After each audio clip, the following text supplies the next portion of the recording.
Baik, Assalamualaikum warahmatullahi wabarakatuh. Jumpa lagi dengan saya, Freddy Sudaryanto, di channel YouTube-nya Freddy Sudaryanto Sport, masih seputar kasus Jalan Cagak Subang.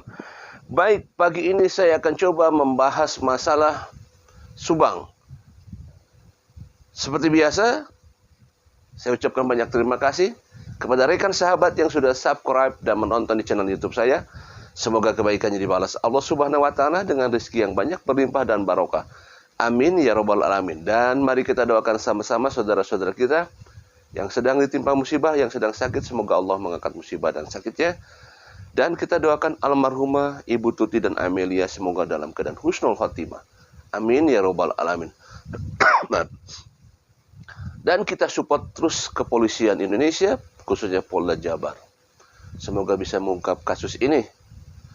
Baik, kita bicarakan masalah apa yang disampaikan oleh Kabid Humas Polda Jabar, Bapak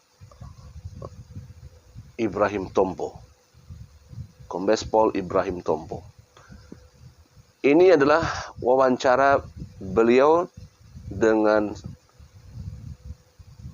host dari Liputan 6 SCTP Tim Buser, bahwa dipermasalahkan masalah banpol. Jadi ada pertanyaan masalah banpol, dan banpol ini sekarang sedang dibahas oleh satu YouTuber, yaitu Luruskan. Dari kita tahu dari mulai editan, kemudian masalah teknis dan lain sebagainya seputar banpol, ya. Dan ini dipertanyakan oleh host daripada SCTP Liputan 6, ya. Liputan 6 SCTP Tim Buser menanyakan masalah banpol. Dan inilah jawabannya daripada Tim Buser, ya, dari Kabid Humas Polda Jabar, Bapak Ibrahim Tompo, Kombes Pol Ibrahim Tompo. Dan saudara, terkait dengan kasus pembunuhan ibu dan anak di Subang, saat ini saya sudah bersama dengan Kabid Humas Polda Jawa Barat, Ibrahim Tompo. Langsung saja, Pak Kombes Pol Ibrahim Tompo, saya ingin langsung menanyakan mengenai kasus pembunuhan ibu dan anak di Subang, bahwa Kapolda sebelumnya sempat menyatakan akan memberikan update, sketsa juga sudah dikeluarkan. Nah, sebenarnya polisi ini sudah ada pelaku belum yang terduga melakukan pembunuhan ibu dan anak di Subang? Ya, terima kasih Mas Adil. Jadi terkait memang kasus pembunuhan di Subang ini merupakan hal yang memprihatinkan. Pertama memang karena prihatin dengan kasus pembunuhan tersebut. Kemudian pada saat berjalan kita melakukan penyelidikan untuk mengungkap perkaranya, memang sampai sekarang masih belum menunjukkan adanya titik terang. Pak, terus beredar juga di masyarakat bahwa ada banpol yang hingga masuk ke TKP dan dianggap merusak TKP. Nah, ini tanggapan dari polisi seperti apa? Ya, ini termasuk salah satu hal yang cukup memprihatinkan kepada kita. Terkait data teknis, sesuai dengan Undang-Undang KIP, itu sudah pasti kita tidak akan melansir informasi tersebut keluar. Nah, kalau misalnya ada informasi-informasi yang beredar di luar, ini merupakan informasi-informasi dari sumber yang tidak bisa dipercaya. Nah, sehingga informasi-informasi ini bergulir kepada masyarakat, dan satu hal, informasi-informasi yang bergulir ini cukup mengganggu proses penyidikan. Jadi cukup mengganggu proses penyidikan. Nah, bisa jadi ini kan cukup rentan untuk diputar-putar. Nah, sehingga informasi yang keluar ke publik itu menjadi bias, sehingga kita juga tidak mau melakukan penyidikan ini secara sembrono atau mungkin memudahkan sampai sehingga ada seseorang yang seharusnya tidak menjadi tersangka jadi tersangka. Nah, sehingga kita menerapkan faktor kehati-hatian dalam hal ini. Nah, terkait dengan janji pengungkapan, memang kita cuma bisa memberikan harapan saja. Baik, itulah yang dibahas, dipertanyakan masalah banpol. Dan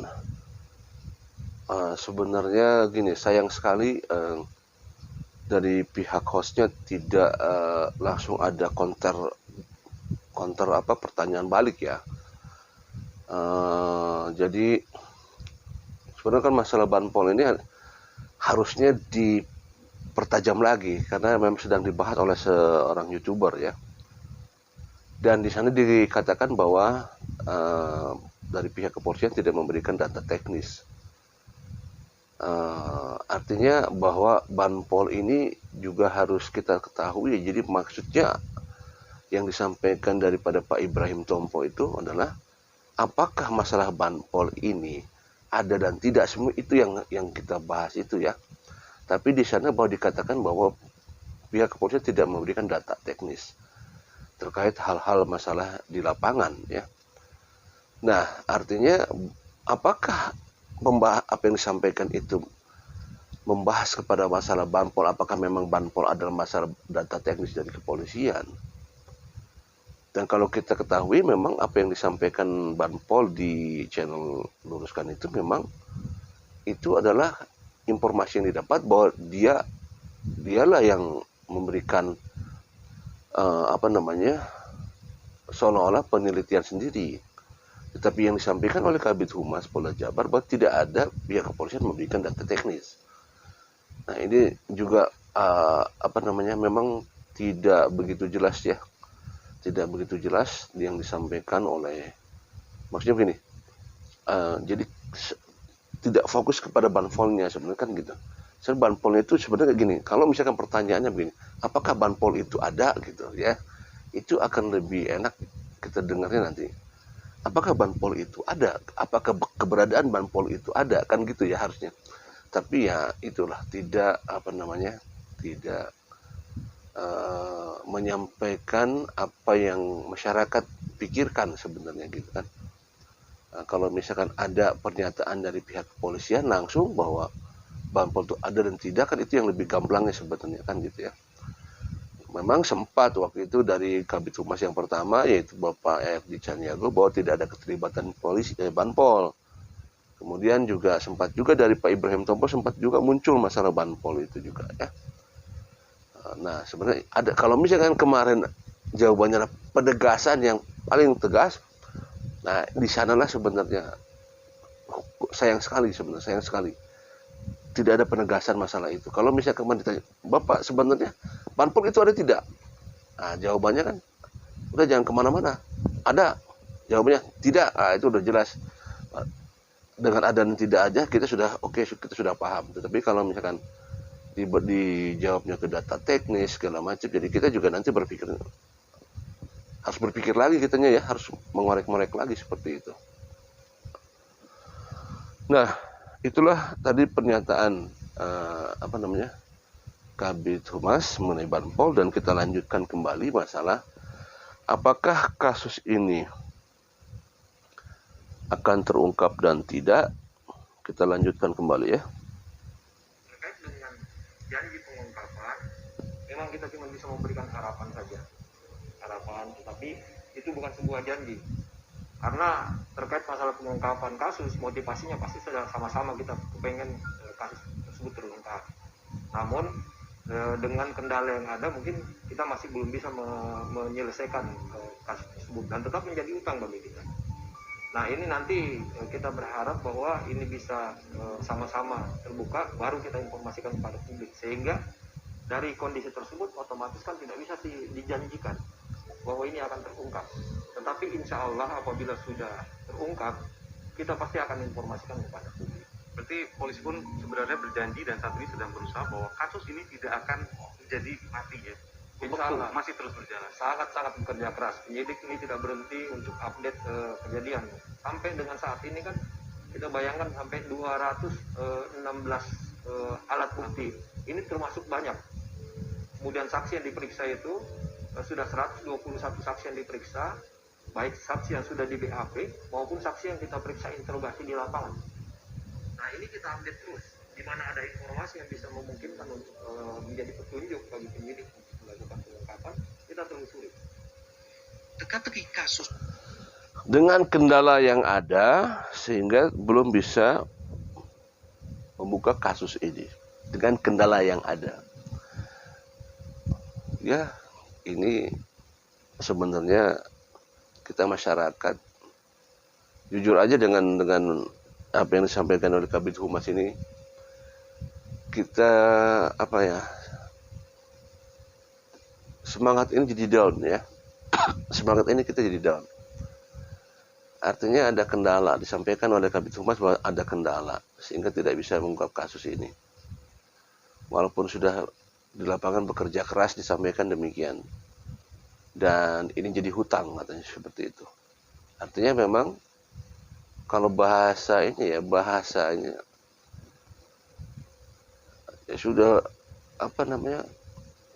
ya masalah ini memang jadi agak susah untuk terbuka ini kalau kita lihat sampaikan seperti ini. Walaupun kata-kata pesimis ada di akhir kata, tetapi dengan pernyataannya bahwa ada kendala di dalam menangani kasus ini,